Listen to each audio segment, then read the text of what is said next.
Okay, so greetings again, everyone, and salutations. I'm Dr. Claire Nelson. I'm founder and president of the Institute of Caribbean Studies based in Washington, D.C. This is Caribbean American Heritage Month. I like to call myself the mother of the movement. We started maybe back in 1999, thereabouts, worked with Congresswoman Barbara Lee in particular, to secure a resolution that passed both the House and the Senate. And the first proclamation was written by President George Bush on June 5th, 2006. And every June since then, we have waited with bated breath to see if we could convince the presidents, successive presidents, to declare the month Caribbean American Heritage Month. So I'm delighted that a bit late in the day, but it still happened on June 1st of this year. We transitioned to, I guess, our fourth president. So we moved from Bush to Obama to Trump and now to Biden administration. So I think it's safe to say after this, we should be consider ourselves an institutionalized process. Last year, because of COVID, we decided to go virtual rather than quit all our events. And we launched something called a Smart Caribbean Gathering, a Futures Brainfest. I practice as a futurist and a sustainability engineer. And I think COVID kind of gave me a swift kick in where to move forward on some ideas I'd been sitting on for some time, because I realized the time was now. And even though the ideas might be crazy, it was worthwhile putting them out there and doing the work necessary to kind of educate more people about the benefit, number one, of thinking like a futurist. Number two, organizing differently to ensure that even small island development states, which I come from, I'm born in Jamaica, even small island developing states have the right to exist and flourish in prosperity into the future.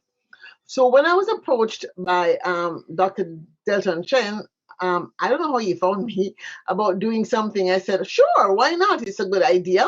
I like new ideas. The Futures Brainfest is about putting new ideas on the table. And we know that we have to try new things if we're going to be successful at breaking the back of our current challenge in terms of meeting the sustainable development goals and paying for some of the costs of transitioning our economy to a green and a smart economy. So Dr. Delton Chen is originally an engineer, and I think that's why I probably listened to him in the first place, right? And so because of that, I listened to him when he started talking about this idea of a carbon reward initiative. He founded this back in 2013. And I think he brings the scientific discipline of thinking about things from the groundwater up. After all, he has experience in groundwater management, environmental impact assessment, mining, geothermal energy, and really looking at a broad cross-section of things that affect our physical environment. So maybe he's the right person as opposed to a financial person to put this issue on the table, because it's near and dear to his heart, is this idea of thriving environment. He's a thought leader in the development of new public policies on central bank digital currencies and a member of the Blockchain Climate Institute. More importantly, he founded this Global Carbon Reward Initiative back in 2013. Now, I have to say that he's become semi-famous vicariously, because this idea found its way into a book, which was a blockbuster book by Kim Stanley Robinson. The book is called Ministry for the Future. I devoured the book in about 3 days. It's a very fat book, but I thoroughly enjoyed it. And so if you ever read that book and you hear about the carbon coin in that book, some of the ideas about this carbon coin have been fictionalized by Kim Stanley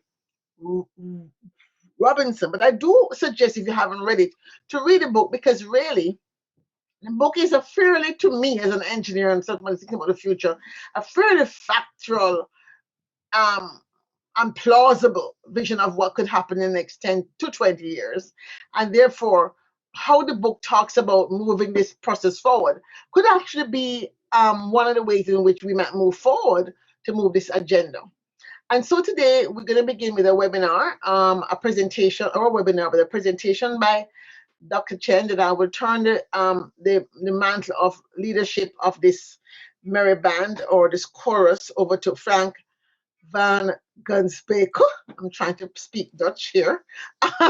And Frank, we've just met, and he is a professor of practice at Middlebury. He really has more than 30 years of global senior executive experience in the corporate finance and capital market fields, and really very well grounded in the investment banking environment. So he also was brought on board because of his interest in thinking and teasing out new ideas. He's founder and managing partner of Goose Creek Ventures, and is really going about the business of advising angel investing himself in early stage companies that are doing fintech and medtech and sustainable development. So he's really well established across a broad variety of industries because he sits on several boards that have a global footprint. And so I think he was well versed to be a good person to moderate the discussion that will follow the webinar. So we have three discussants whom he will introduce later. So thank you, Dr. Nelson. So and welcome to you all. So it's a pleasure to host this formidable gathering here with Dr. Chen and with some discussants.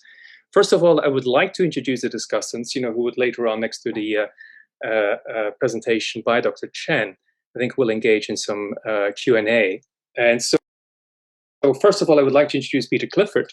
Peter has built a career as a COO of the World Federation of Exchanges. From there, he moved to the Fed as a policy development group leader, and now acts as an advisor to BTC Reserve, a European crypto exchange, as well as fintech companies on the subject relating to crypto assets and CBDC.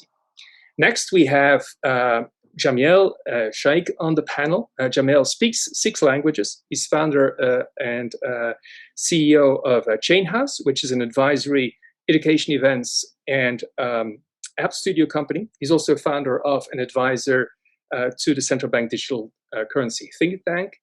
And Jamel is also adjunct professor at Columbia Business School, where he's teaching blockchain and AI. He's also author of the best-selling book, Mastering Corda, and is in the process of finalizing a book about decentralized finance, which would be a primer, so it would be the first one on the subject. So highly recommended. Last but not least, among our panel of discussants is Yuval Ruz. Yuval is CEO and co-founder of Digital Asset, a formidable player in the interoperability of blockchains, including CBDCs. Yuval hired the majority of the company's executive leadership, established its global presence, and oversaw the acquisition of 4 technology startups. Prior to Digital Asset, Yuval held positions at Citadel and DRW Trading, and where he managed an algorithmic trading desk and helped launch DRW Venture Capital. With that, I would like to set the scene, I think, with an introduction of about 4 pain points. Again, as I said, so this should help to frame the discussion post the presentation by Dr. Chen. And so if we wonder about the first question, or the main question, is a carbon currency feasible? I think one of the elements is, to what extent could it actually address the fact that we have a carbon agnostic capital allocation process in place? We don't have a global carbon price. The cap trading, so the compulsory regulatory cap trading systems that are in place, only cover 20%, and they mainly, cover the European region and China. And as a result of this absence of, absence of a global carbon price, we have, for example, the dismal fact that since the signing of the Paris Agreement in 2015, 60 global banks have advanced more than 3.8 trillion, so 3,800 billion to the fossil fuel industry. Next, please. So again, the same question, to what extent is a carbon currency feasible? So the second pain point I'd like to address is the fact that we're on an unsustainable scaling path. So if we start, but in the fact that I think it was a major crisis that we had with the great financial crisis in 2008, where central banks felt compelled to introduce something that is known as quantitative easing. It is another term for just printing money out of thin air. So that has been addressed and had to be repeated with the onset of the global pandemic in last year, to COVID-19. And again, this has led to a QE amount, or a total amount of money being injected into the four economies that we're speaking of here, China, Eurozone, US, and Japan, of about 30 trillion. So this is the amount, 30 trillion, 30,000 billion dollar equivalent that is actually residing on central banks' balance sheets. And so the question is, what's the next toolkit? What's the next kind of means that is available if a climate calamity would strike? Next, please. Next, we have, again, if we ask the question, is a carbon currency feasible? And we look at a pain point, this is one of the depleting planetary boundaries. At the moment, we have about, globally, we are responsible for about 55 gigatons, or 55 billion of carbon dioxide equivalent that we're releasing into the air. And so if we take about 8 billion people, that means that each one of us is responsible, for 6 tons of CO2 equivalent, which, again, at 1 ton of CO2 equivalent, to give it a meaning, is a return flight between the UK and New York. That, return flight is about 1 ton of CO2. So we have about, entitled to about 6 return flights, and that would be it. But overall, I think more importantly, I think if we want to stay within, the 1.5 degrees Celsius, we have about 6 years left. There's about, give or take, 270 gigatons left of CO2 equivalent, so that, for which we can try to avoid, climate calamities, as was evidenced in 2009 by that time Prime Minister of the Maldives, who was organizing a cabinet meeting underwater in order, as a cry, it's an artificial cry, for help, or a cry about the threat of the rising water levels. And the same was actually done last year in the Caribbean with, the cover you see on the right-hand side. Next, please.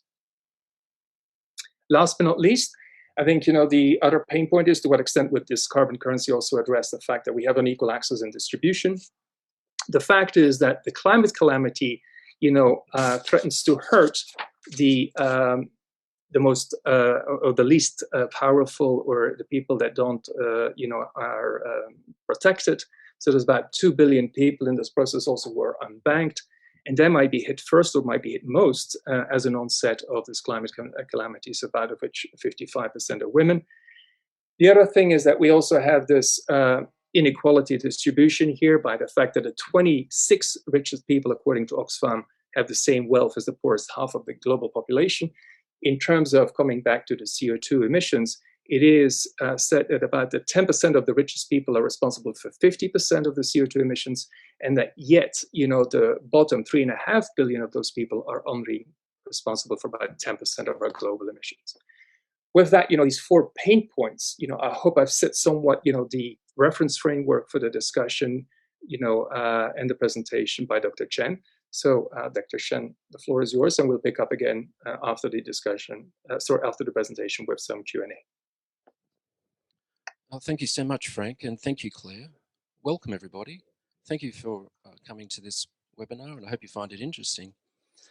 Is a carbon currency feasible? This presentation really is about the financial plumbing of the global economy for addressing the climate crisis. And as Claire mentioned, the acclaimed science fiction writer Kim Stanley Robinson wrote a book, The Ministry for the Future, and published it in 2020. And that book is a really fascinating, almost real-life story about the next 30 years for humanity's response to the climate crisis. And the story shows a resolution for the climate economics based on this idea of a carbon coin. And it just so happens that the author Robinson based his plot about carbon coin on a paper that myself and my colleagues published in 2017.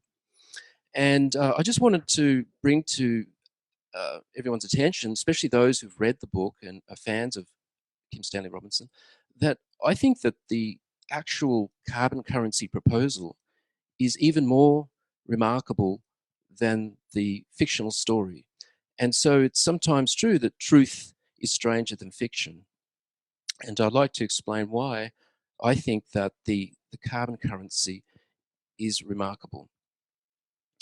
Key reason is that it is a powerful tool, I believe, to provide a number of very important services to the world. It can provide a global reward for mitigated carbon. It can create a price signal that can target the Paris Agreement, that is net zero by mid-century. It can provide finance that is scalable and guaranteed. It can provide finance that's debt-free and incurs no direct costs on stakeholders, including no direct costs for citizens, businesses, or governments. It can provide a safe alternative to carbon offsetting, and it can be used to explicitly price systemic risk. In this presentation, I won't cover the theory of systemic risk, but I'd like to point out just how important scalability is. We need to raise trillions of dollars per year, and currently there is no financial mechanism that I know of that can scale to that level. It can also provide decentralized governance in ways that can help provide social well-being, ecological health, and reliable energy supplies. Those governance benefits we won't cover in this presentation. Today, we're just going to look at the carbon currency as a tool. So to help define the carbon currency for everybody, we really should focus on the unit of account first. That sets the context for a currency. The unit of account is 1 ton of carbon dioxide equivalent mitigated for a 100-year duration. So this currency represents a service, not a commodity. It's not a medium of exchange, meaning that it's not going to be used to buy and sell goods and services. It's just a store of value. It's a financial asset.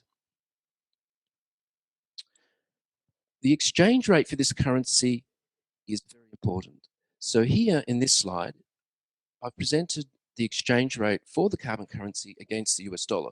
So the US dollar is the quote, and the carbon currency is the base. This is the way financial people quote currency prices. So if we look at the exchange rate against the US dollar, the units are US dollars per ton of carbon dioxide mitigated for 100-year duration. And what that means is that the exchange rates for this currency are exactly the right units we need to communicate the reward price. So we have a reward price for carbon that will be advertised in foreign exchange markets with exactly the right units. Therefore, this price signal will be globally visible. Also, because we're using a currency, each unit will be highly fungible. And that's an issue which isn't easily resolved with carbon offset credits. So coming back to the original question, is a carbon currency feasible?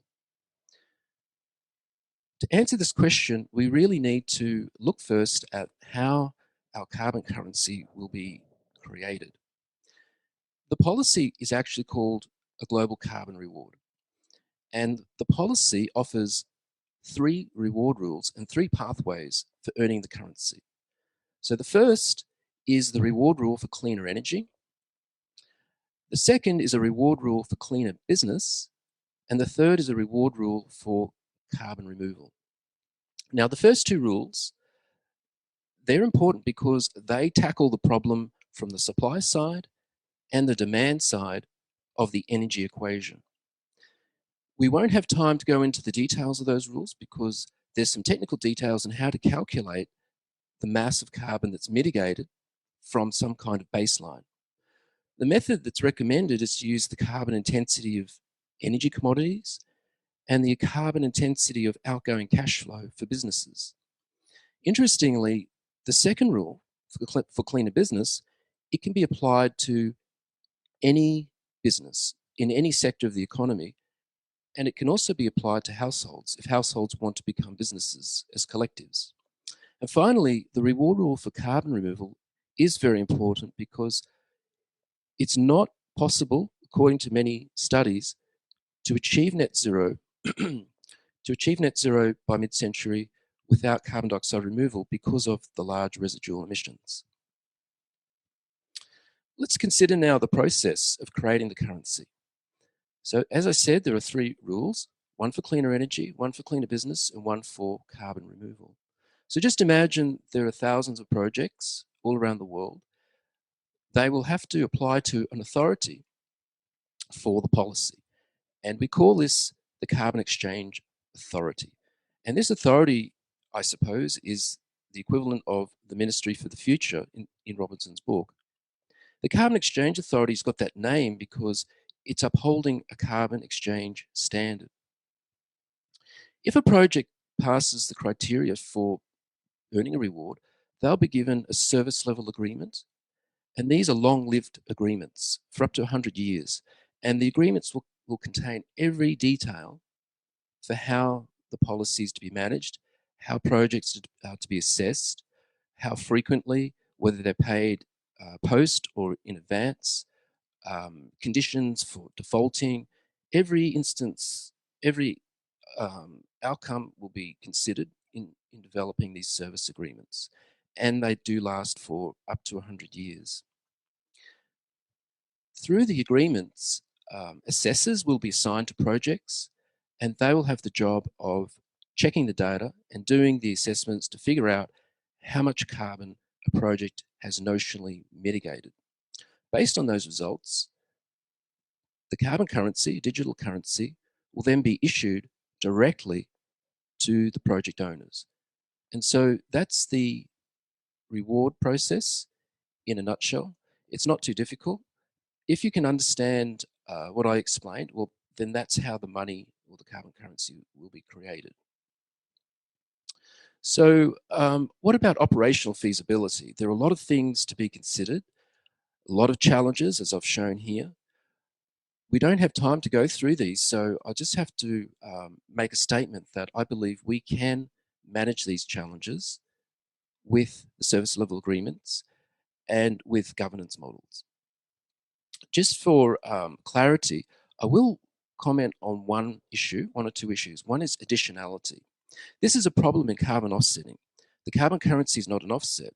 So additionality as a problem doesn't have the same gravity because we're not using it to offset other people's pollution.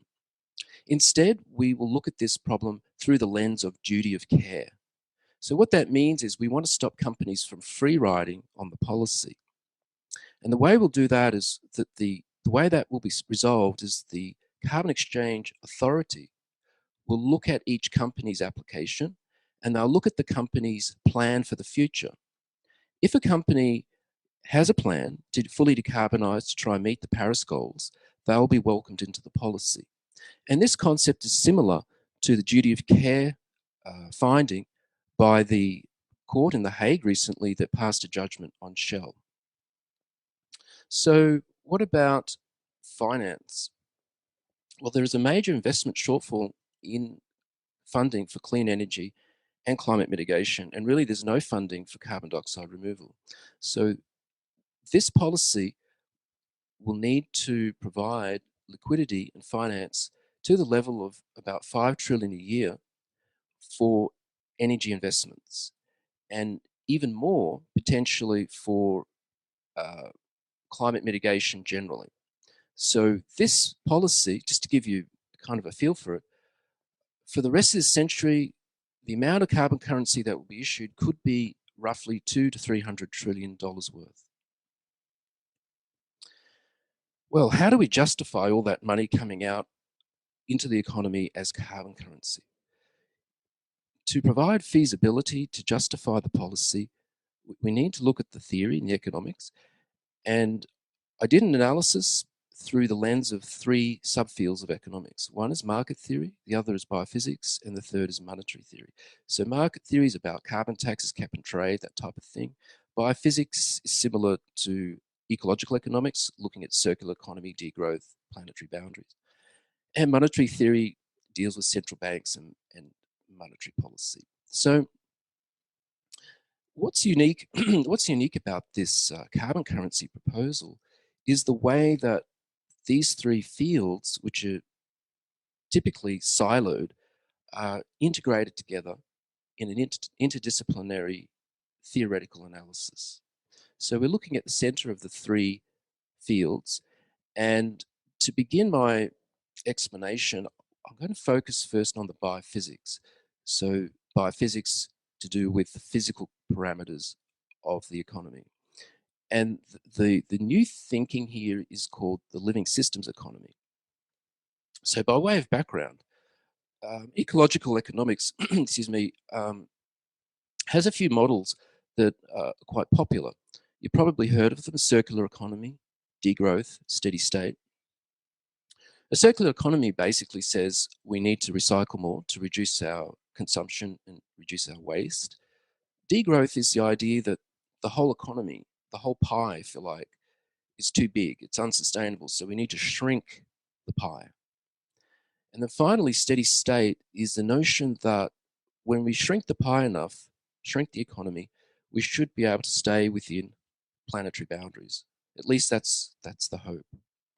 So to achieve this progression, we would need to be more frugal, we would need to be more efficient, and we would need to maximize recycling. But the question that I put forward is this model adequate for dealing with carbon and the climate crisis? I claim it isn't because it doesn't properly address the chemistry, physics, and thermodynamics of carbon. So what you're looking at here is a new model called the living systems economy. And what's unique about this model is the way that it addresses the biophysics of living systems. Here it is validated against two groups of complex life: animals, fungi, and plants, which respire on the left, denoted as pink, and then plant photosynthesis on the right. So you'll notice that carbon comes in through the left as biomass, solids, and liquids. It's metabolized and then leaves as a gas. And that gas can come back in as CO2 into plants when they photosynthesize to produce biomass, solids, and liquids. Now, what's important is internally here that photosynthesis is taken care of by chloroplast, and the sugars that are produced move to the left where they're metabolized by mitochondria in the respiration cycle. So this is the basic model that we understand for life, complex life on Earth. And so the same model is used again to explain our economy and where we could go to resolve the climate problem. The key point here that I'm trying to explain is that I believe this model, which, well, by the way, takes a lot of deep analysis to come to this conclusion, but my interpretation is we need this model because it has thermodynamic plausibility. And so the way it works is the pink represents the existing economy, existing markets using existing national fiat currencies like euro, yen, US dollar, etc. And then we will create this new market on the right, a new global carbon market, using the carbon currency, using the rules that we specify for the policy. And so what will happen is, given that's the case, we've got fiat on the left, our carbon currency on the right, the exchange rate between those two currencies will determine the amount of resources that go from the left to the right. So the amount of financial capital, resources, energy, labor can be managed macroeconomically by raising or lowering the exchange rate. So this way of managing the world economy is called optimal growth, and it's an interaction between the two monetary systems.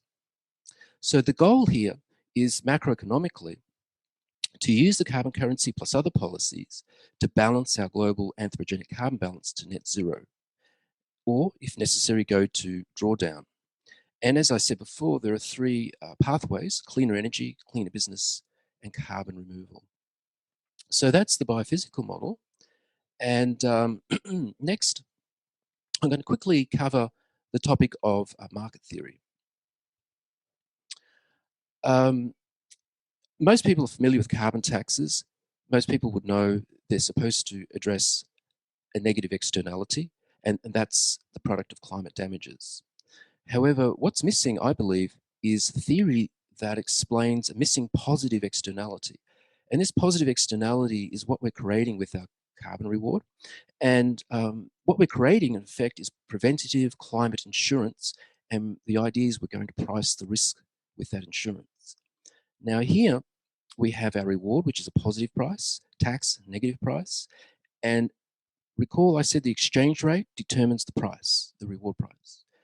I just want to point out that there's a primary effect of this price, incentivizing mitigation, and a secondary effect, which will be the yield on the currency. And so because it's tradable as a financial asset, that yield will attract investors to buy the currency. And that's why the carbon currency is quite different to a carbon tax. If you're interested in this economics, please go to the website and look for the carbon pricing matrix. It explains this in detail. Now, monetary theory. So I've covered the biophysics quickly, and I introduced the market theory.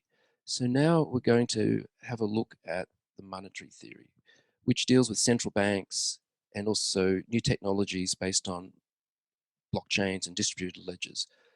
Here is a term you may not have heard. It's CBDC. That stands for central bank digital currency, and that's just a kind of like a blockchain currency provided by central banks as an alternative to cash and coins. So let's have a look at the monetary theory for our carbon currency. The first thing I'd like to explain is the supply of the currency. So I mentioned how the currency will be created, but I want to draw your attention to the concept of a balance sheet. So let's start with our project. So our projects are over here. They do the mitigation work. They'll sign on to a service level agreement, and that agreement becomes their liability. It's kind of like analogous to signing a mortgage, except instead of having to pay interest, these projects have to perform a biophysical service. When they receive the carbon currency, that's an asset on their balance sheet. So the currency itself is created by our Carbon Exchange Authority, and they take those service level agreements and put it on the asset side of their balance sheet. With that asset, they can justify the creation and issuance of new carbon currency and give it to the projects for doing the good work. Now, a couple things to say very quickly is that our Carbon Exchange Authority doesn't deal directly with central banks or any other institution to receive money. It only really creates the carbon currency. It, however, can award itself some of its carbon currency to cover its administrative costs as a fee. In between, to manage the carbon currency, we could use a distributed ledger technology, like I mentioned before, or it could also be put through commercial banks and forex traders. So that's how we could settle the carbon currency. Now, let's think more about the price signal. Our Carbon Exchange Authority, as well as creating the currency, it also has the job of figuring out what the floor price should be for our carbon currency. And so there will be teams of analysts who will look at the climate problem, and they will determine the best floor price to achieve a target, which might be, say, staying under 2 degrees with a 67% chance of success. So this floor price will be prescribed over time. And what will happen is they will set a guaranteed floor price for, say, 10 to 20 years on a rolling basis. And that guarantee is needed so that the project owners, they can be confident that they can go to a bank or equity market to raise capital for their projects because they know that they're going to get that reward price. And that's to help incentivize high capex projects that require a lot of capital investment. Now, once the floor price is set, our private investors, they can buy the carbon currency, and so the price will fluctuate based on supply demand. So that's trading in currency markets. But what would happen if the price were to fall below the floor price? Well, that's when our central banks come in. So to stop the exchange rate falling below the floor price, the central banks will step in and they will buy the carbon currency. So what they will do, if they don't have enough reserves on hand, they will print more money in a process called carbon quantitative easing. They'll use that extra base money, buy carbon currency off the market, and that will raise the price back up above the floor price. And there will be a protocol in place for equitably sharing the carbon quantitative easing amongst all the major central banks. So the central banks will hold carbon currency in their assets on the balance sheet, and they will create more fiat currency as liabilities on the balance sheet. Over here, our investors, they're just going to be watching the price and buying the currency as an asset for savings, as an investment. And in between will be commercial banks and our distributed ledger platform if we need it. Okay, so a bit more about the technology behind this system. If you work in money, or if you're a central banker, you've probably seen this. Not that many people outside of central banking probably have seen the diagram, which is called the money flower. It's a Venn diagram, and it's an incredibly powerful tool, I think, for understanding money. So what it does is it tells us the different possible types of money based on 4 classes. The yellow ellipse is representing peer-to-peer tokens, which are our blockchain type, cryptocurrency type forms of money. The blue ellipse represents the money managed by our Carbon Exchange Authority. And the green represents all electronic money, such as held by commercial banks. And then universal money just is money that the public can access. The original money flower doesn't have our exchange authority. It has central banks here. So it's been modified for this purpose of presenting today. Now, what are the options? Well, these 2 options here, number 1, number 2, these are forms of our carbon currency that are using blockchain technology. And really they're analogous to central bank digital currencies using the same technology. Number 1, a retail carbon currency would be the easiest to develop. And indeed, I recommend using this technology for demonstration projects. If the policy were fully implemented, then we would develop a wholesale carbon currency using that technology. The other alternative is to manage it through more conventional systems, such as real-time gross settlement systems. And that would require setting up the authority a bit like a World Bank, something like that. So that's the settlement systems and taxonomy. What about the technologies in terms of their maturity? Well, central bank digital currencies as a technology have only been around since the blockchain, really. But they are developing really quickly, and so there's a very strong platform here for launching a carbon currency. Quite a coincidence, actually. The Bahamas launched the world's first nationalized CBDC called the Sand Dollar. There are other CBDC pilots in the Caribbean, including in the Eastern Caribbean states, in Jamaica and Haiti. 86% of central banks are currently doing CBDC research, and there are at least 20 other CBDC pilots in the world, including China's E1. Another development that is in research stage or pilot stage is this technology called a multiple CBDC bridge.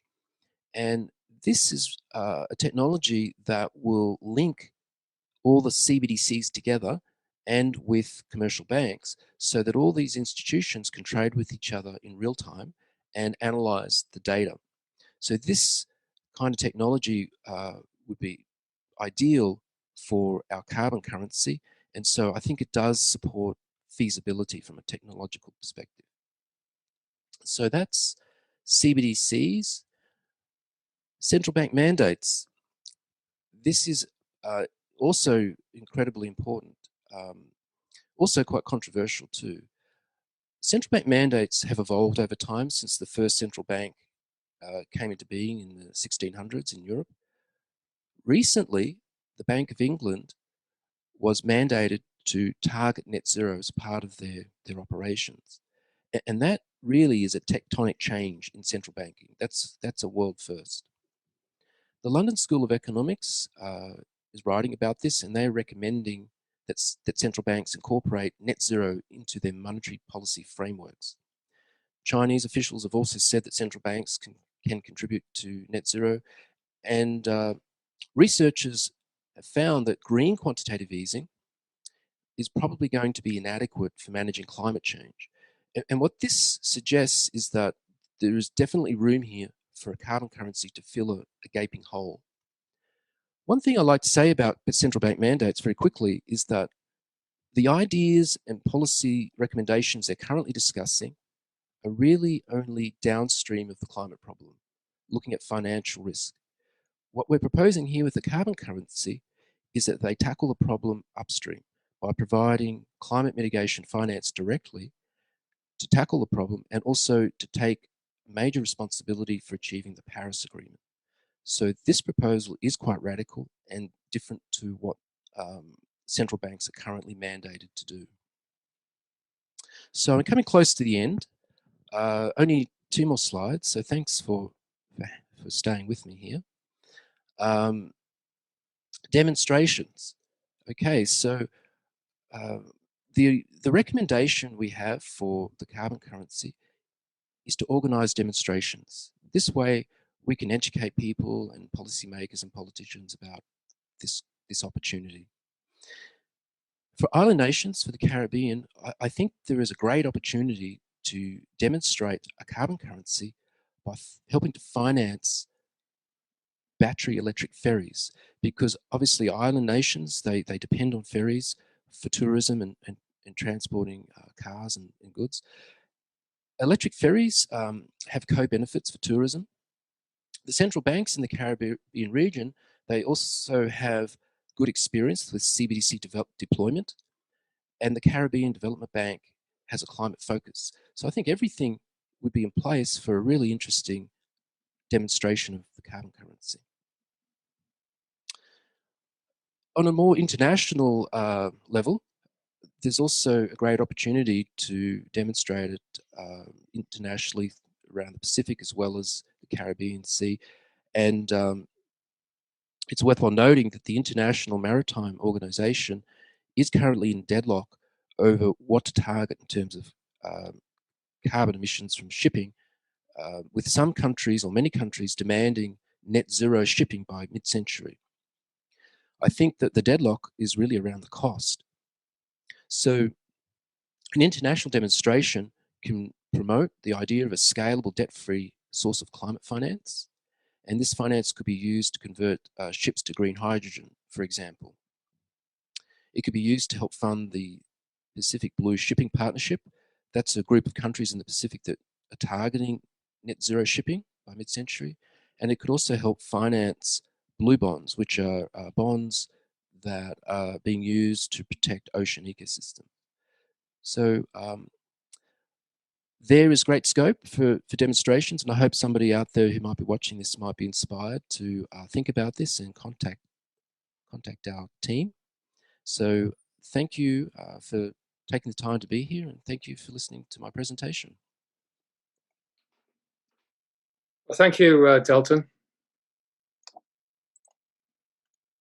Thank you, Delton, for a wonderful, comprehensive kind of presentation about a very, very timely subject.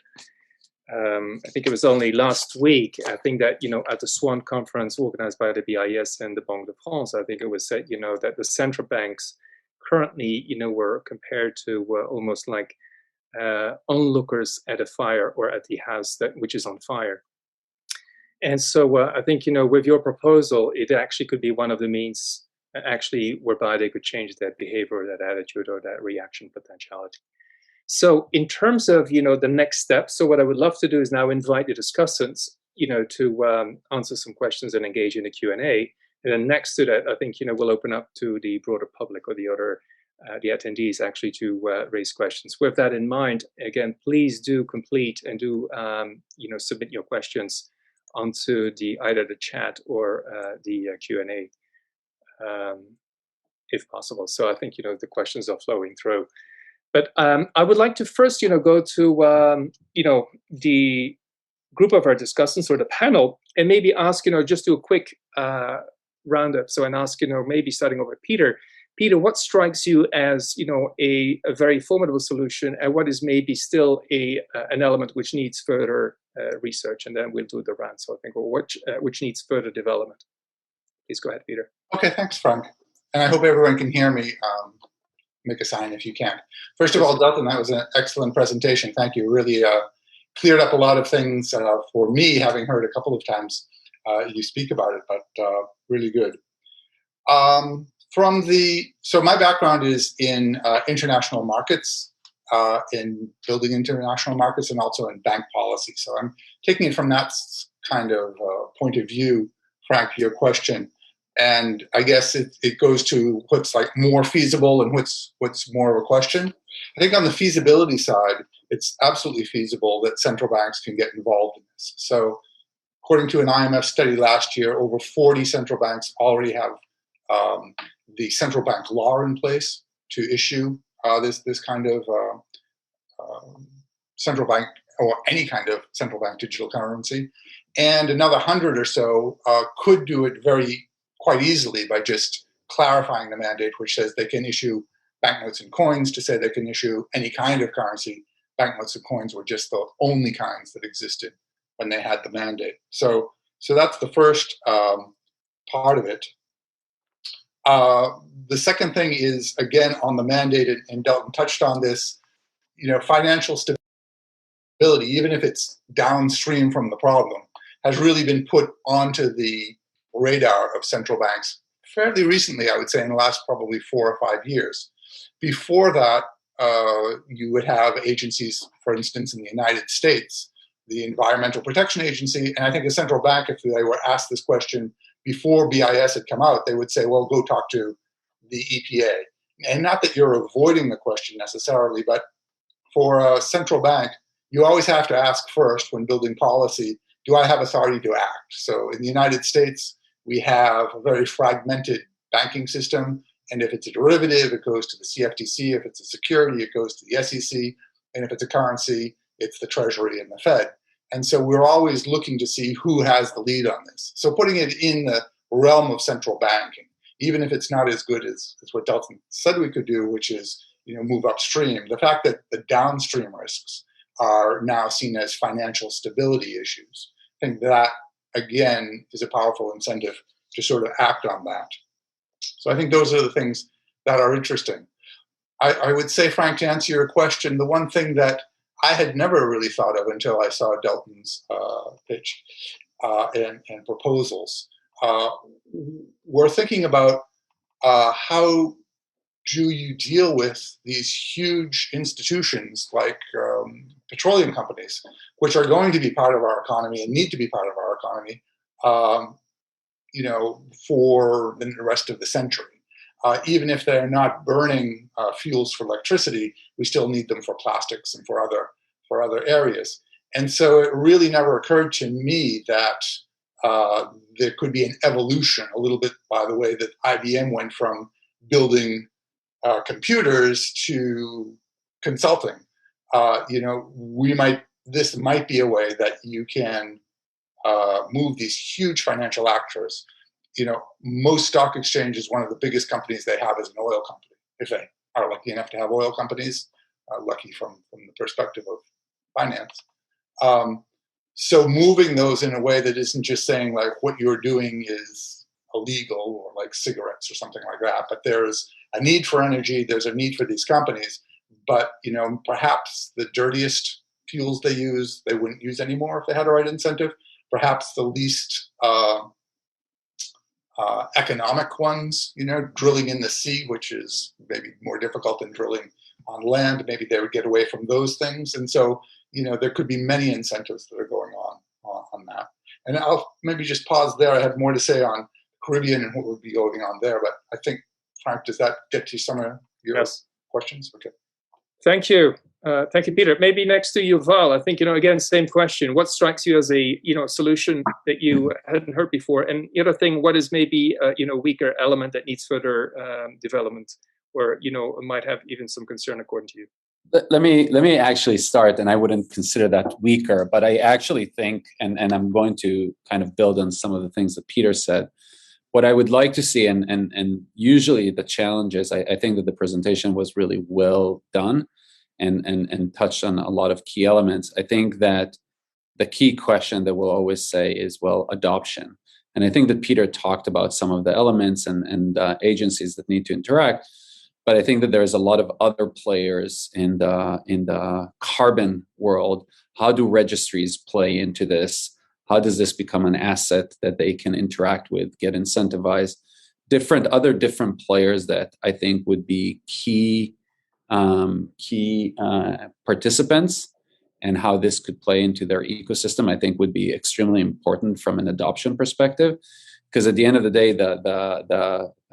and I don't know if maybe in the broader presentation those are all get taken like go to market. That's part of it, but that was something that I kept on seeing who are the financial players, and that's good from their incentives on two-sided of the market. But at the end of the day, we know that markets have tremendous amount of intermediaries that actually bring buyers and sellers together, or these project creators.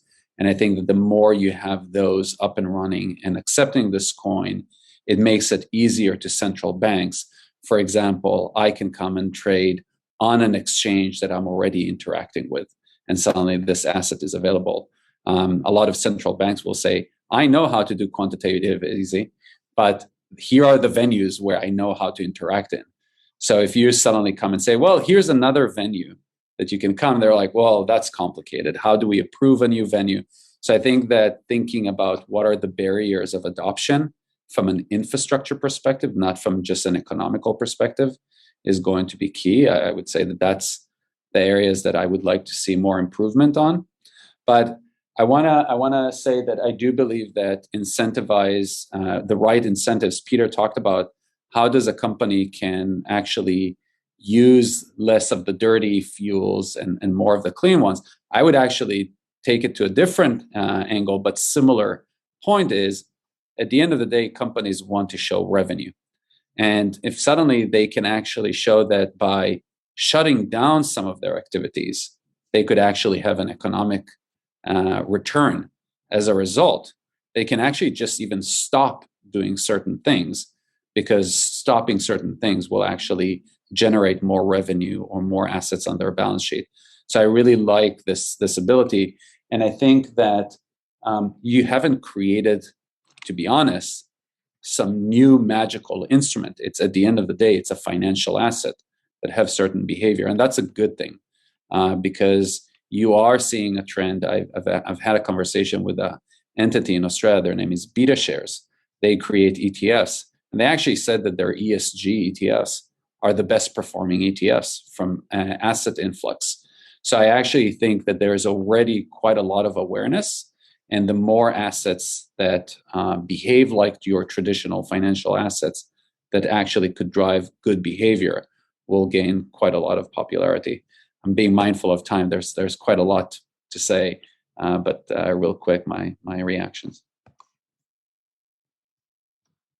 Thank you, Yuval. So maybe now, Jamil, can you just, again, same question to you. Yeah, I'll keep it short. One is, I think the presentation is excellent, and is it feasible? I think is maybe the wrong question. I think we almost have no choice in terms of where we are as a civilization around trying to adopt something like this, and maybe we don't get it right the first time. The good thing about blockchain, and I'm not a carbon expert, but I'm more focused on blockchain and AI and a couple other things, but and CBDCs. But the good thing about blockchain is that the game theory that is employed by the carbon coin can evolve over time. Right, so it's not necessarily set in stone. So we see this in the stablecoin world, like MakerDAO and things like that, where you have voting power through tokens, and so there is a governance token, and maybe there is some idea of that being applied here. I haven't seen it, but that may be a possible idea to delve into, where there are people who have the right to vote and change how the economics of the carbon coin work. So as we learn and as we figure out, hey, we can tweak the game theory behind the coin, we can vote in and make these adjustments, and it continues to evolve. So I think the idea that it must be perfect out of the gate is a little naive and maybe counterproductive. So I think it's the concept of doing this is really interesting. One thing about CBDCs, and I run a think tank, and we have a bunch of banks coming in and talking, including in the next couple of months, we've got the Canadians and the Swedes coming in and talking. One is that the at least on the retail CBDC side, it doesn't necessarily have to be on blockchain. It can be a completely centralized system. So there would be integration with, let's say, a carbon coin. But the idea that the challenges that will exist if this were to be on a blockchain is there's some technical issues. Obviously, there's integration, but then the scalability issues. If there is a significant usage of this carbon coin globally, then can this kind of scale? And I think over time, the answer will be yes, but just maybe not today, maybe 5 years from now, and so on. So I find that very, very interesting. I think this project is something that deserves more attention and more smart people that's smarter than me to come in and help move this forward. Thank you, Jamil. So in the meantime, thank you for the questions flowing in. So I'll do another round of questions with the panel and then slightly move over to the attendees here. Just coming up, or maybe Peter, if I can move to you. So we have this example right now by the sand dollar, by the Central Bank of the Bahamas. So what would you recommend in terms of, the currency type, when Delton was speaking about this, the retail carbon currency, but, what should the features represent? And I'm also linking that question to the fact, should it be that, when the currency is issued, the carbon currency is issued, should it be tied also for the life of the currency to the project, by which the currency was generated? And that's a question for you, Peter. So, first of all, the feature, what features should the currency have, and secondly, should it be tied to the project to which the currency has been issued? Should that be tied over life, and how can that how can we ensure there is no mutability of that on the line? Okay, and if that question were for me, I'd be happy to tackle it, Frank. So in terms of features, I think that's an interesting point. When you're doing a digital currency, it's kind of a hybrid between what is good in fiat currency and what is good in blockchain technology. And you can mix those in any way you want. One point I'd say for people in the Caribbean who are looking at this is to say, you don't have to have just one currency in a country. You can have several, and that's has existed for a while. They don't all have to have the same features. And Delton said this is a store of value. Others might be a currency, and I think there's one in the Caribbean already that is for cross-border payments amongst islands, and there's a project like that. So those features, I think it's really important to think about. One criticism I think I'd make of central bank digital currency, generally speaking, is that sometimes it's like a game of Risk. It's like global domination and making sure that your market share of payments doesn't go away. But I think for smaller economies, you can really focus on certain things you want to get accomplished. The other thing I think is the more countries that adopt it, the stronger it gets. So that's an important part to it as well. In terms of it being linked for the life of the contract, I think that's where something like blockchain could be very useful towards, because everything could be exposed on the blockchain, and as these payments are going out, you can follow them on. It isn't as though the IMF gives money to a country and then some of it disappears. Blockchain is very good in countries if you're trying to consider corruption and issues like that. So I think that's something that actually works very much in the favor of that. So those are a few points, and I'll leave it maybe for others to add in. Yeah. So maybe when I come back to you, Yuval, I know you have some experience in streamlining and coordinating and aligning some of the carbon registries. So what is from your experience there? I think is there lessons to be learned for the carbon currency introduction?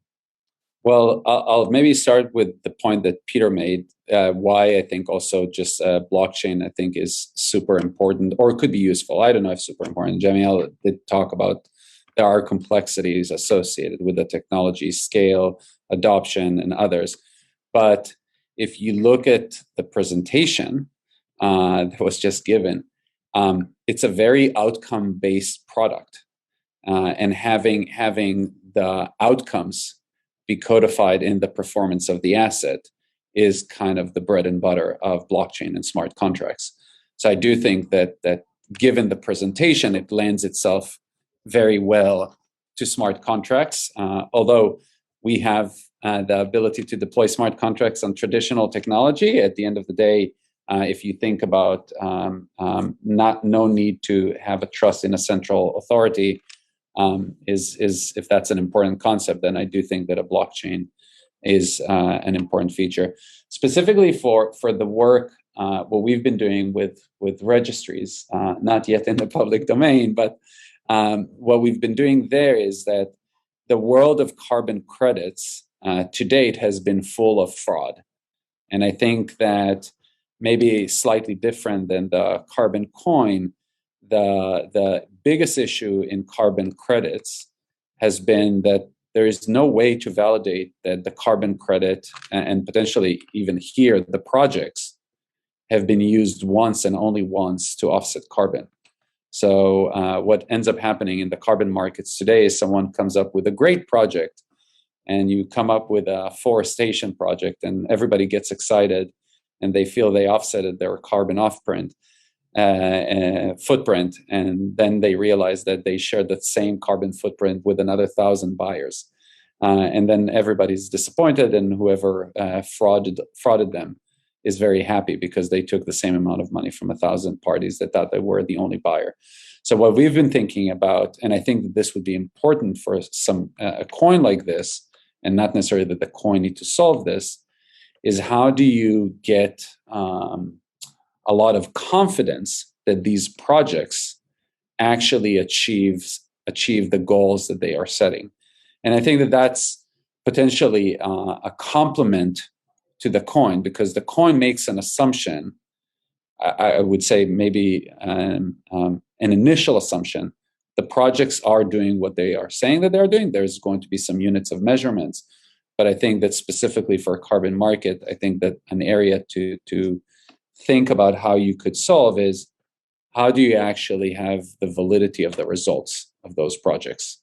And historically, that has been an issue in carbon markets. And that's the area, Frank, that we're trying to solve, which is carbon registries compete with one another, but still also have additional interest of actually saying to each other, hey, this person came to me, wanted to register this carbon.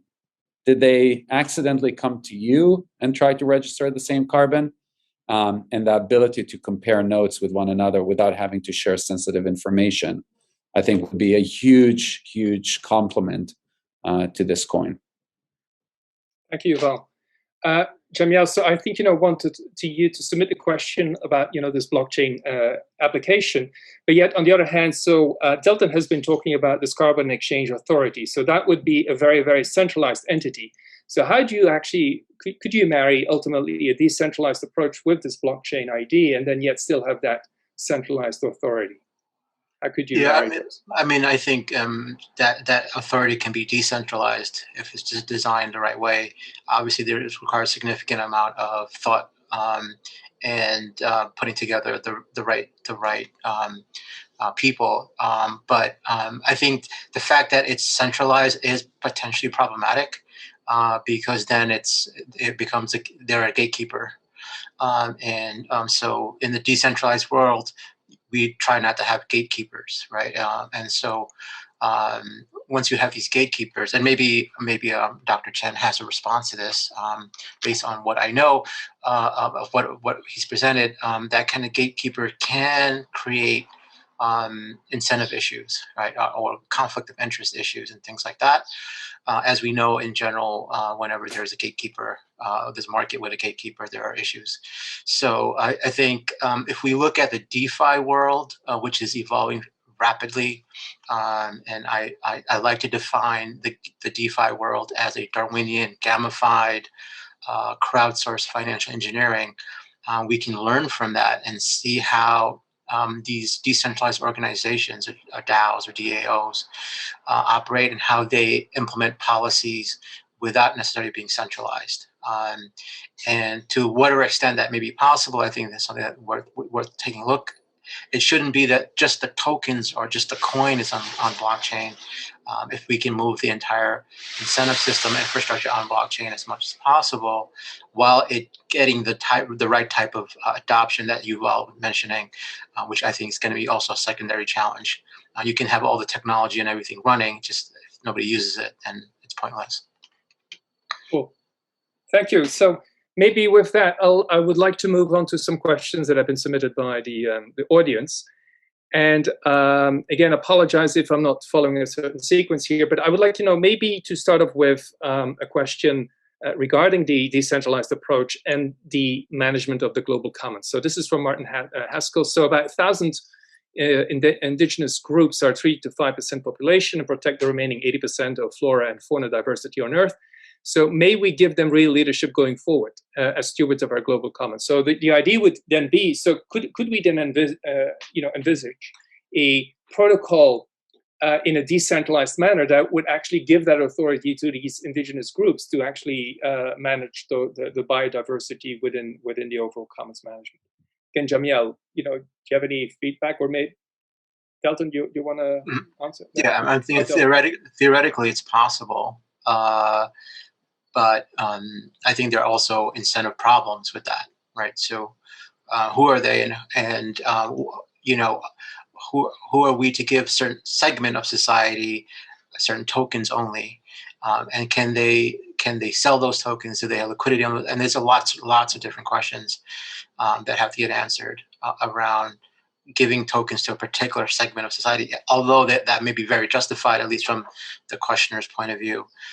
It makes there is justification for, like, if they're protecting that, but then are they in a position to make decisions that those tokens may have certain voting rights? Are they in that position to make the right decisions? Do they have the right information? So I think it's a very complex topic, but definitely worth something exploring. Cool. Delton, you want to add? Thanks, Frank. Thanks, Jamil. This question is a very good one about concerning the governance for Indigenous people and communities who are vulnerable to being manipulated by market forces or criminal activity, and so on. That's a very important topic, and it is covered in the policy, but unfortunately, because of time constraints, I didn't address that in this presentation. So to respond to the comments around decentralization versus centralization, I think the way that those issues are addressed in the policy, and what I presented today were the issues around the governance and management of the floor price for our carbon currency. And because it involves central banks who have to be reliable actors, the buyers of last resort, pretty much everything I just explained and described is quite centralized. That's true. So it is inherently a centralized governance model. But in addition to that, there's another part of the policy where we create reward weightings. So we can weight up rewards higher if they provide community co-benefits and positive ecological outcomes, say for people living in the Amazon or indigenous communities. And if a project produces less co-benefits or harms, it'll be weighted down. And there's a stakeholder governance model for calculating or determining these weightings, and this is highly decentralized. So the reward weightings, which I didn't discuss, it's on the website, that has a governance approach which is highly decentralized, and it would will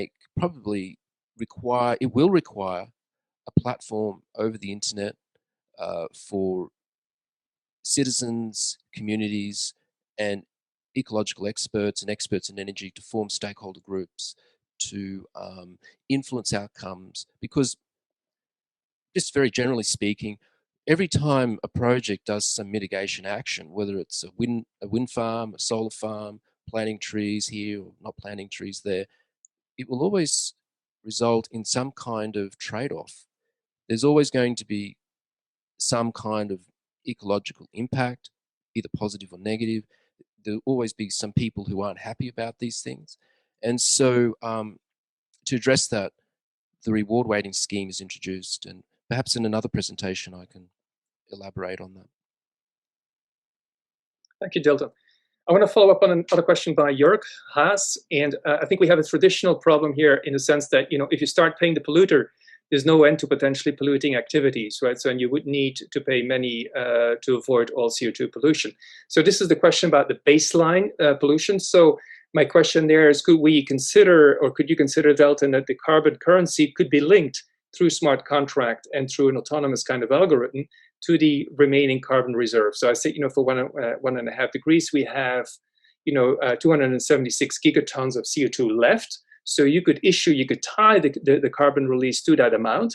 And yet we also, against that, we know what the pollutions, or who are the big the polluters are in this world. So they could never ask more, they could never be paid more than, released in their, or then actually disclosed in their prior releases, with CDP or with other authorities. Yeah, sure. That's an interesting question. Look, the way the policy works and the way I recommend is that the Carbon Exchange Authority will have a large pool of experts who understand climate, understand ecosystems and positive feedbacks in the climate system. So they're going to do a risk assessment, a global risk assessment, looking at all the factors that drive climate change. And there are societal, there are earth systems, and then there's built infrastructure, all of our energy systems and everything. Everything is a factor. They will determine probabilistically how much needs to be mitigated.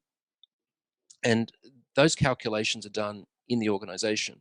So the calculations were published, but what links that available carbon budget to the market is the price. It's the price signal.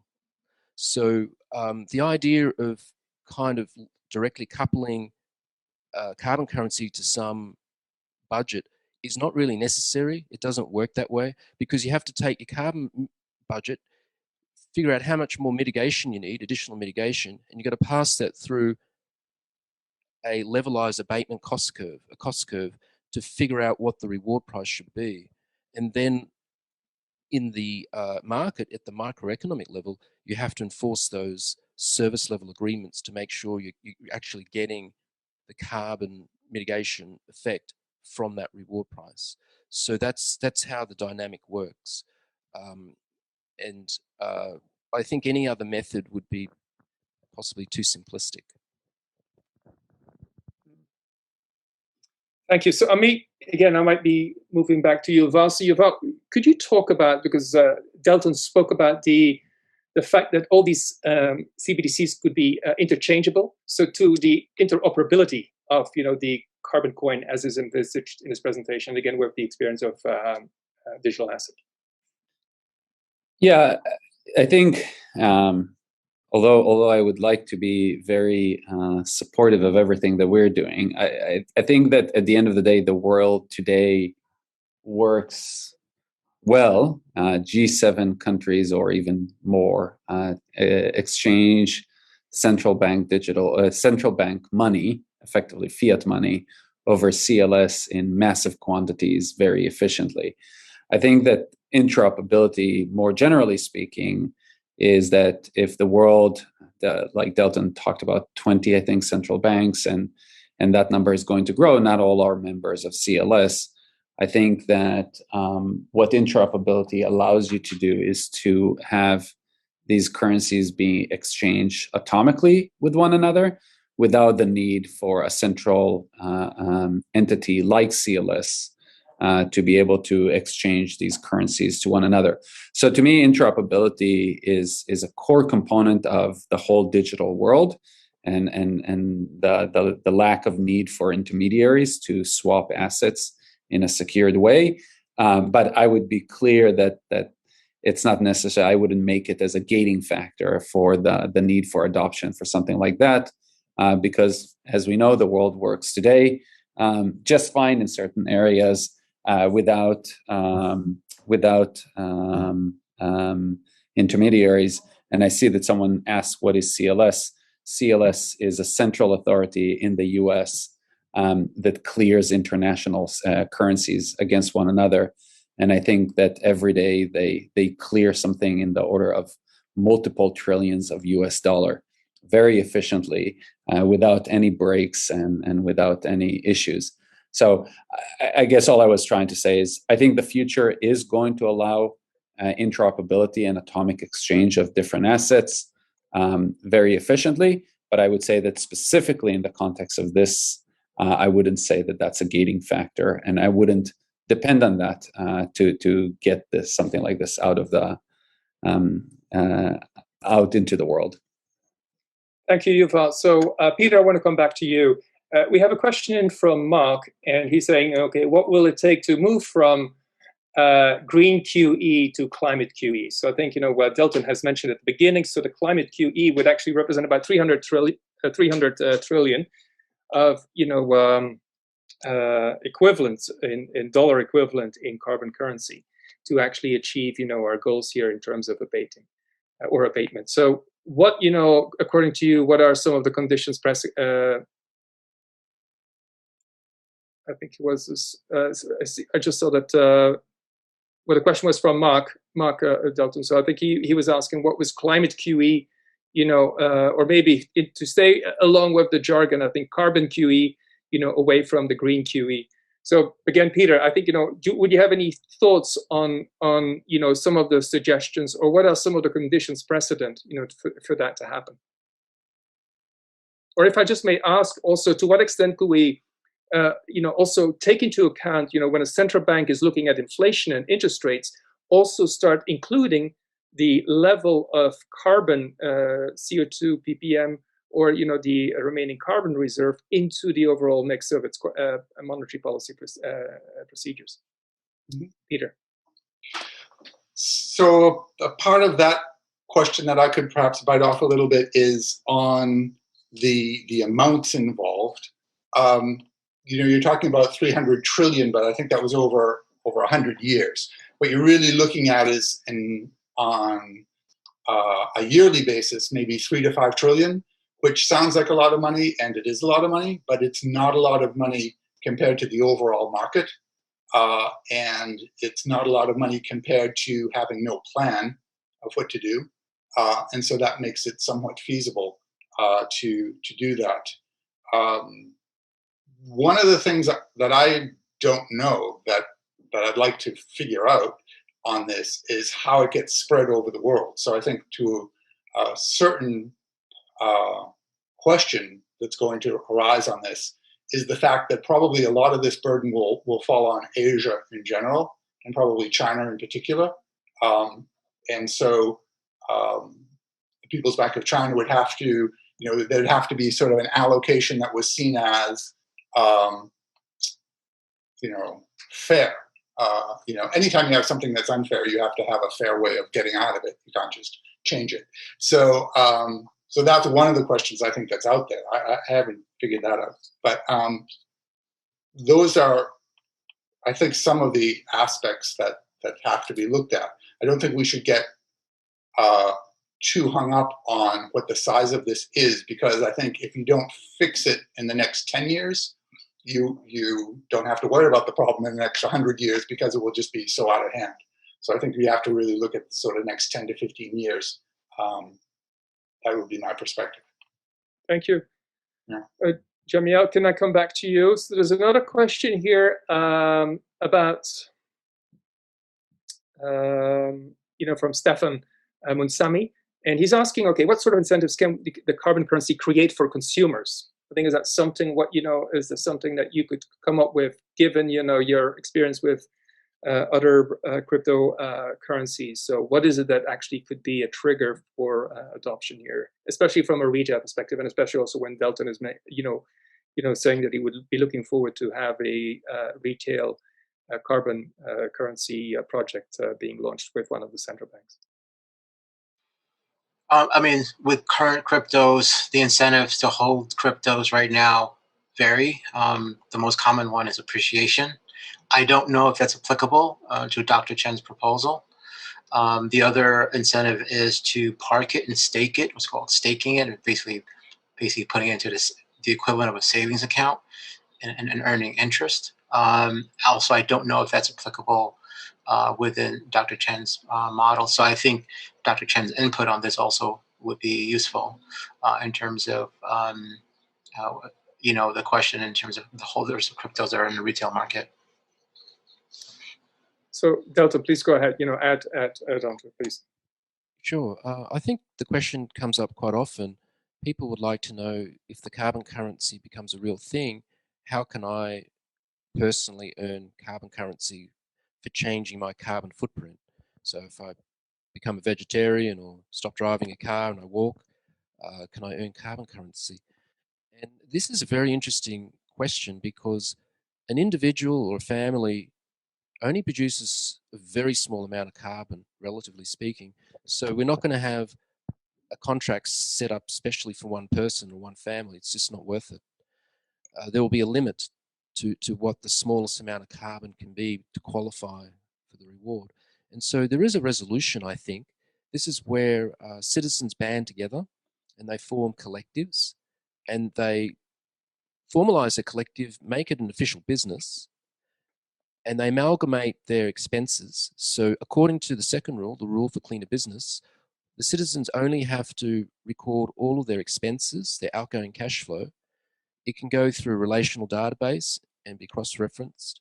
And so as a collective, let's say 10,000 people, they become a business.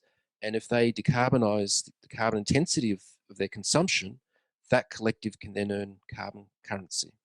So that's the answer.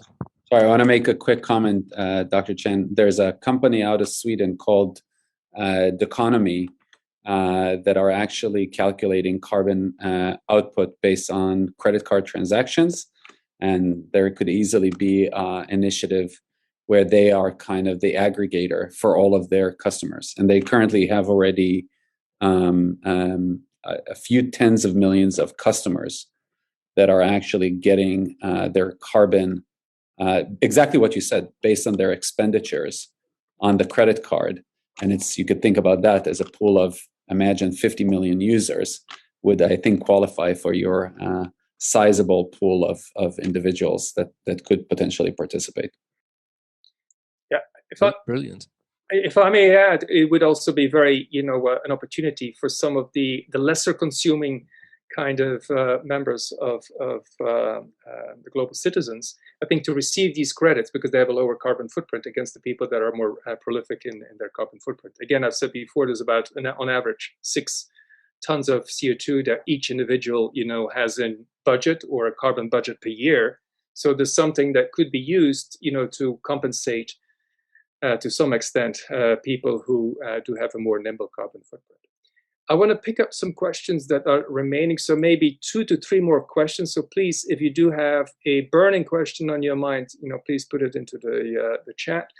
Otherwise, I like to pick up on a question. So from, it was an anonymous, but again, I'm notwithstanding, I'll take it. The person was asking, should, until the world recognizes around a global $50 per ton price on CO2, isn't it going to be very tough to create a carbon currency? I would even say the $50 per tons is outdated. So IMF right now is saying it should be 125 at least. And from a corporate perspective, Swiss Re, for example, the larger reinsurance company, is using $100 per ton CO2 in its pricing. So, but again, I do admit, so Delton, maybe that question, even, we have right now in the Democrats, among the Democrats in Congress, we don't have a majority, or there's not a overall majority for a introduction of a global carbon price. So again, Delton. Yeah, this is a really important topic. I should really clarify this to make it. Economists today, they recommend an explicit price on carbon, whether it's a tax, cap and trade, or something like that. What's fundamentally different with this proposal for a carbon currency called the Global Carbon Reward is we're actually proposing and defining a second explicit price. So there would be 2 prices.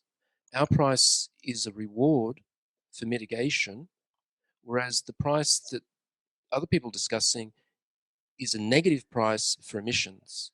So they're not the same price. Our price will be technically independent of the existing carbon price. So it's not a constraint in any way.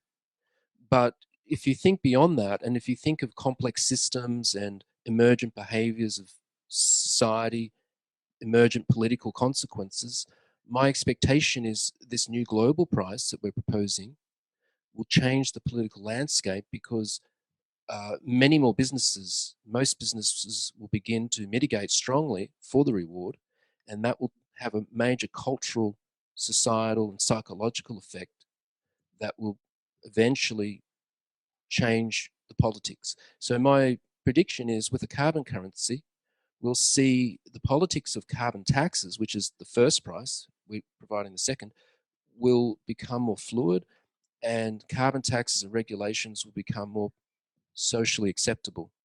And this also is reinforced by the notion that carrot and stick incentives do maximize cooperation. So this is maybe a bit scientific, but there are experiments that show that carrot and stick incentives combined literally maximize cooperation between people in competitive games. So there is a psychological element and a balance sheet element for businesses who obviously want to stay in the black. They need to make a profit to survive. So that's my my comment. Thanks, Frank. Okay, thank you. And One maybe point. I want to, sorry. I was just going to say one point on that, and it goes back to what Yuval was saying about adoption. That strikes me is that you could really have an alignment of interests between both the polluters, who want to see a higher price, and insurance companies and pension funds that have an incentive and want to invest and have mandates to invest sometimes in an ESG compliant or sustainable investments. And so while you have a floor being set by a central bank, you could have these interests actually incentivized to bid up to a certain extent, going back to Yuval's question, as to how do you create a dynamic around it. And it'll ebb and flow, but it's not the usual us against them environmentalists and business interests necessarily. There could be an interesting dynamic that comes out of that. Thank you, Peter. So I'll have one more question, and then I'll, leave for the panelists, each one of you to have your final comments, if you could prepare those. So I have one question, which was one of the first, and it was from Jill Friend. So the measurement and verification requirements seem potentially enormous. What do you see as first, the potential scale, headcount infrastructure, and secondly, ways to mitigate those demands? So maybe Delton, it's a question for you in terms of calibration. I think the question was, there's a lot of measurement, reporting, verification that's needed, and how do we manage all of that? What you see as a potential scale of that endeavor, right? And ways to mitigate those demands. So this is talking about the measurement and the verification, right? So this Carbon Exchange Authority, how many people would you need? I mean, this is... Well, I think this is where the market will provide the solutions. So my recommendation for the governance and organization of the MRV, measurement, reporting, verification, is that private consultants, engineers and scientists and universities will be allowed to become assessors. So they will apply, they will need qualifications, they'll be given a license to be an assessor, and then the authority will assign assessors to projects in a way that will minimize corruption. So those assessors will have to make sure all the MRV is up to standard, and they will earn a commission in carbon currency. So a certain percentage of either there'll be a fixed price and a percentage price as a commission for that work of MRV. Therefore, we won't run out of assessors because the market will provide them. There's no shortage of scientists and engineers and consultancies to do this work. So private contractors will get their percentage of carbon currency. The authority will get a percentage to cover its administrative costs, and then the rest goes to the project. And that's how it's solved or resolved. Would that be answering the question, Frank? Did I miss something? Yes. Yeah. Thank you for this at this stage. So again, with that, with the end in mind, so maybe a final roundup of final observations. So Peter, do you want to share your concluding remarks? Yes, maybe just following up with what Delton said in that last question we had. I was involved in the starting of ESG standards for listed companies on exchanges back in 2004, and started initiatives which the WFE still runs called the Sustainable Exchanges. And the resistance we overcame at that time was that how do you enforce it? Because we don't know everything about ESG, which is environment, sustainability, and governance issues. And the way that I think the convincing argument that worked on the exchanges and the leaders of the exchanges to do that was to say, you put standards out, and then it's the community that kind of enforces them. And I think this is something that we've seen in Bitcoin and in other things. The inventiveness, the qualities, some of the things that you were talking about, that the company in Sweden that's doing this, there's going to be so many new things that come out, and an industry will form around it. And so years later now, ESG is kind of mainstream, but it was radical at first. I think it's the same thing. If you don't put a standard out there, if you don't plant a flag, things just don't get going. And so this would be a way of doing that. And then, people will find, common beliefs around that. So I'm very hopeful that you can accomplish these things. That's it. Thank you, Peter. Jamil?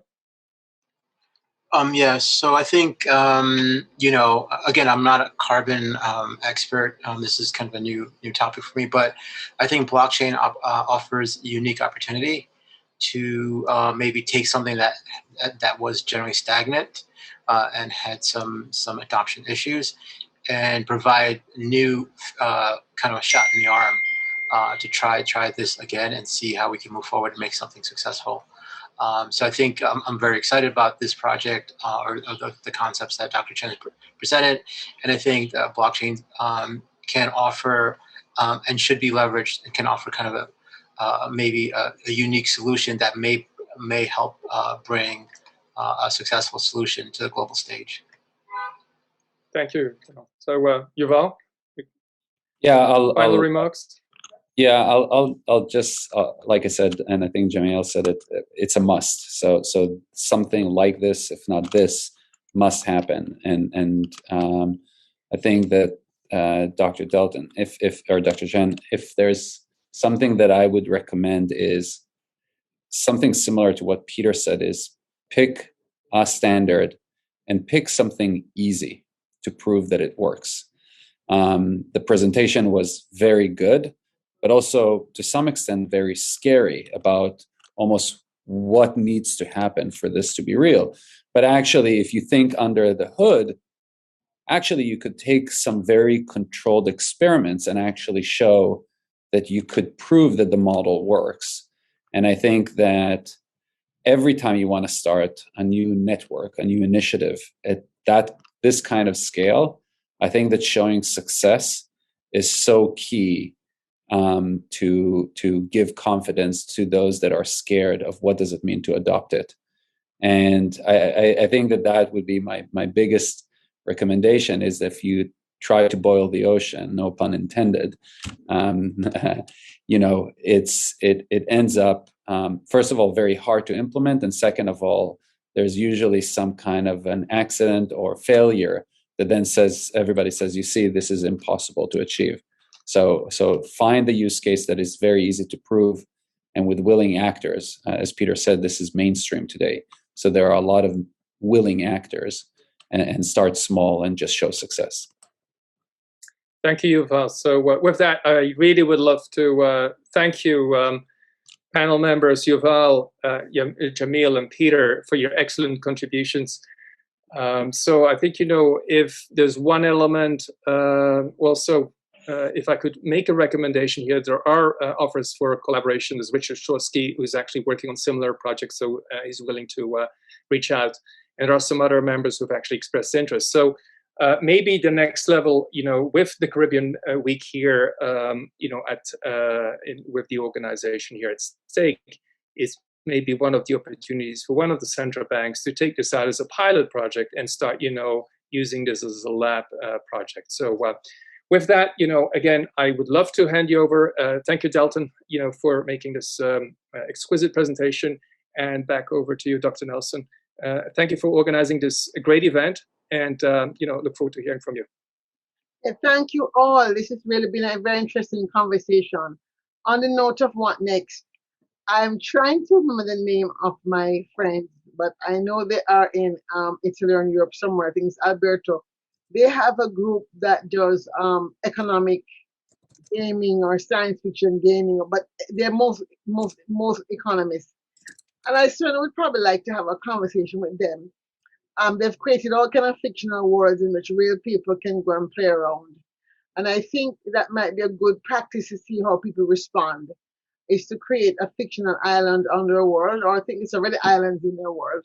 Use these islands and create, a simulated experiment with actually people who are bankers or financiers responding to these, to see how people would actually respond. I think it might be very interesting to do it that way. I think the Caribbean people tend to be very risk averse. So something like that might be a very useful next step. And I'm happy to sort of move forward on that direction and see if we can scare up maybe a university class or something who is studying some of these issues to be part of that experiment. Because as you say, we have to do something. We can't just sit around twiddling our thumbs. And I thought that this was one way to at least think about it. The other thing I want to say is that we had a Commissioner of Futures Generations of Wales on today, and Wales actually has by law a futures policy that they have to look at things the very long term. So it may be like other countries like that which are trying new things that have already tested new models and have been out front. Maybe countries we might look to see if we can band together, maybe 2 or 3 of them that are doing interesting things, to see if we can work with them to create a test case. But I agree with you, a test case would be useful. And so my motto is onwards. Onwards. We just go onwards, keep on moving onwards. Never say no. Whatever blocks we come to, we go around them. But something has to happen to change the conversation so we can hopefully get to that 1.5 or keep beyond that 1.5 in the next 6 years. So with that, I want to thank our discussants. It was great to meet you. Thank you so much, Jamil and Peter, for responding to my poke. And thank you, Frank, so much for responding to Delton's poke. And Delton, thank you so much for reaching out to me. I'm very excited to be going on this new adventure with you. So count me in. My bags are packed. I'm ready to go. Thank you, Claire. Thank you, everybody. Have a great night. Take care. Take care. Bye-bye. Thank you.